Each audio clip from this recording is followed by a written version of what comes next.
How you doing? How you doing? How you doing? Welcome back to another edition of Eats with Fefe. Guess what we got on the menu today? Nachos. So these are guacamole chips that I got. I got some mushrooms, ground beef, black beans, cheese, two types of cheese, tomatoes, onions, bell pepper, cucumbers, and salsa.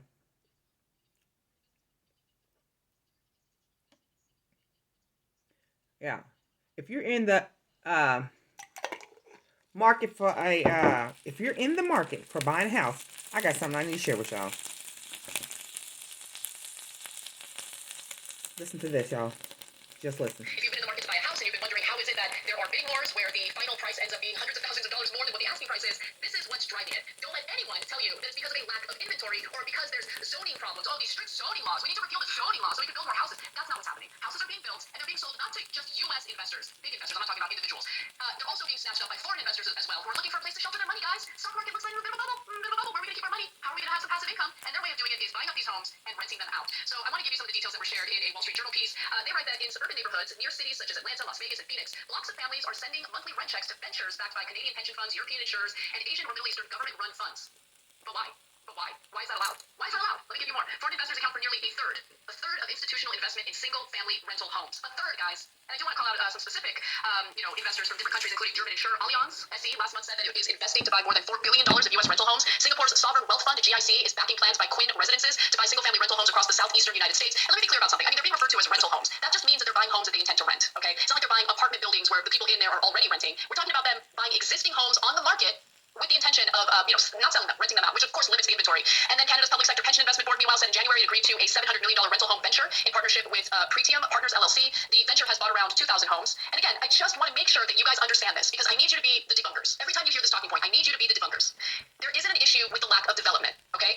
There's an issue of homes literally being built with the intention of selling them to these investors, either domestically or to foreign investors. As the Wall Street Journal notes, unlike a decade ago when investors bought foreclosed homes and or those already occupied, the focus is now on newly built properties. So if you're one of these bankers who's going around saying like, oh, it's zoning, we got to get rid of zoning, zoning's a problem, we got to get rid of zoning. It's not zoning. This is what's happening. Okay, we have these sharks and these vultures coming in looking for places to store their cash, and they're artificially inflating the market, and they're creating a situation in which working people get completely priced out, even in areas that were considered, low cost relative to some of the big cities.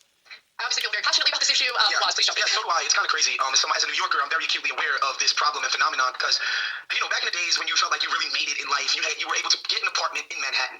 Mind you, not Harlem, not Washington Heights, all the way uptown, really not even Lower East Side, right? That was considered to be slumming it, right? But slowly but surely, they started building these monstrosities on the west side, and they started being bought up by Chinese investors, Saudi investors, because a lot of times, if you are one of the oligarchs in China, one of the safest places to put your money is America, because America takes money very seriously, and two, real estate in America is one of the safest, basically holding havens. So they would buy up all these apartments, all of this stuff that nobody lives in. While nobody's living in there, those prices they're jacking up the price of rent on other Manhattanites. Who then even some of the most successful people in New York City were like, yo, I can't even afford Manhattan rent. I got to slum it in Brooklyn. And guess who has to move when those people move to Brooklyn? Because they can't even afford to live in Manhattan, right? Like, who do you think is moving out of places like Bushwick and Bed-Stuy, other neighborhoods in Brooklyn that, were traditionally just working class neighborhoods and now have been overrun by yuppies? Like, this has a trickle down effect on the bottom rung of people. Like, it's very easy to see. And again, these apartments sit vacant just so these cats from Saudi and China can park money in America. And at the same time, ruin the lives of normal working people. And the realtors, of course they want this. This is jacking up the value of all of their stuff. Like, it works perfect for them. So, the foreign investment gets what they want. They get a nice safe place to park their money just in case MBS holds another freaking meeting at a hotel with all the Saudi royalty and wants to freaking slice people's throats open and say, I'm going to threaten to take all of your money that's in the bank. They know they have a nice safe place of money that won't be touched in America. Same thing with China. Just so those cats can have the right to do that and feel that safety. We disrupt the lives and the sort of the pricing out of people at the bottom, man. This stuff matters. It matters, especially something as essential as housing. There's nothing more important than housing. That's exactly right. Yeah, I mean, healthcare, housing, education. I mean, these are things that have been completely defunded. They've been corrupted by moneyed interests. And, it is interesting to see, like, I can't speak for other parts of the country specifically because, I haven't studied it as much as I've studied what's happening in Los Angeles. But in Los Angeles, we have around, I'm sure the number has increased since the last time I checked, but ballpark 60 to 65,000 homeless people. In LA alone, just Los Angeles County, there's around that many homeless people. At the same time, there are more than 100,000 vacant units. Now, that's not to say that all of those units are perfectly fine to move into. Some landlords, they might be taking some time to remodel them or make them available for rent or available, for someone to live in them. But my point here is we have vacant units, as you had mentioned. And what is the response to homelessness from the Los Angeles City Council so far? Okay, you have Councilmember Bonin, I don't know how you say his name, who's like, yeah, we do have a problem with homelessness. Maybe we just let them pitch as many tents as they want on the beach. Okay, but what's the environmental impact of that? And is that really the humane answer to this? They're obviously vacant units. Why don't we have a discussion about that? There are other city council members like, oh, we got an idea. Let's just buy vacant lots and just put as many as we can in vacant lots and just let them do what they do. Oh, that's your solution to homelessness in Los Angeles. I mean, it's garbage. It's garbage. Why is it that we have so many vacant units? The LA City Council was previously considering taxing landlords who don't rent out those units. And they decided to drop that. I wonder why. And so this is an issue that's affecting everyone throughout the country, and I don't even really see members of Congress focusing on it at all. Like, it's not even on their radar. And it's infuriating because people keep trying to jam this myth of merit down our throats. Like, oh, if you just work hard enough, can you get the right education? Doesn't matter what you do, guys. Doesn't matter how hard you work. Doesn't matter how much you save. It doesn't matter. They come in and they buy in cash. You have no chance. 20% down payment doesn't matter. They're buying you out in cash.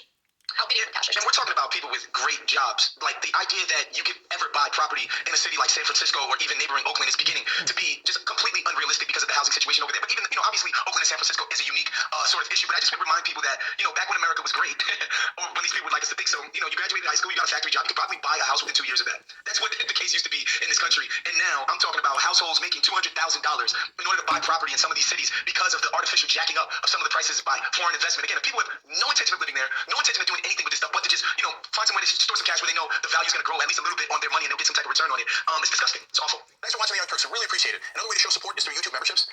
But you know what? It's all legal. It wasn't going to be our topic tonight, but it's all legal. The realtors don't care because they get a fat check. But we'll see. They'll be all right when you have all these homeless folks. Yeah, all these homeless folks, and these, they'll see. It just ain't gonna work. If it's all true, it just ain't gonna work. It just ain't gonna work. But hey, it is what it is.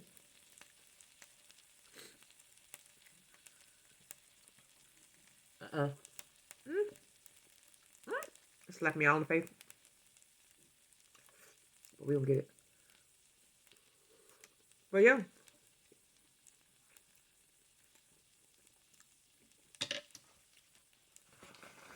I got that all in my face. Yeah. But yeah, it's sad. But that's what's going on, y'all.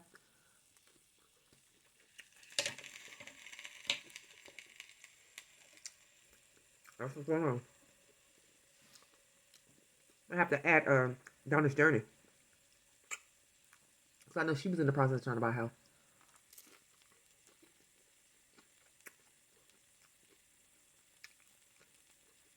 Mm-hmm.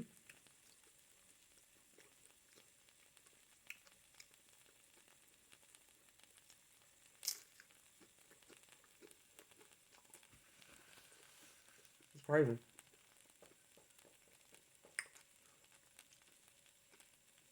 It's crazy.